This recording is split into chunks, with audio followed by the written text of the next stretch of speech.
कोई नहीं है हिस्ट्री में जो खड़े खड़े ऐसे पीछे मारता हो यार।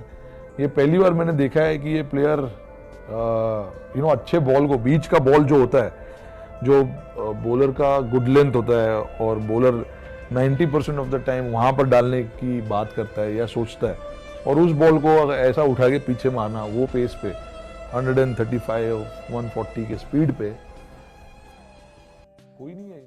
पाकिस्तान टीम उस वक्त मैच जीतती है जब कोई भी बैट्समैन अपनी अच्छी परफॉर्मेंस दिखाए, लंबे लंबे छक्के दिखाए, सेंचुरी लगाए, 50 लगाए, तब पाकिस्तान मैच जीतता है। अगर खिलाड़ी बैटिंग ना दिखाए तो पाकिस्तान कभी भी मैच नहीं जीत सकता।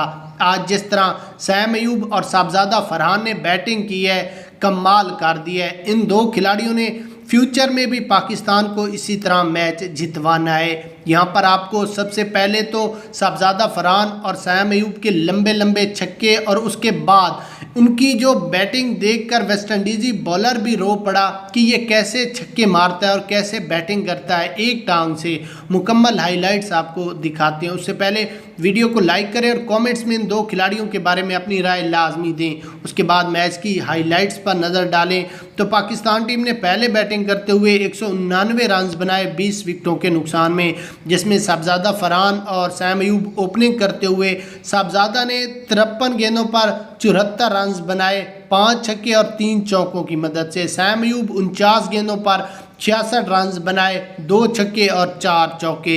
हसन नवाज ने 15 और फ़हीम अशरफ ने 10 रन बनाए।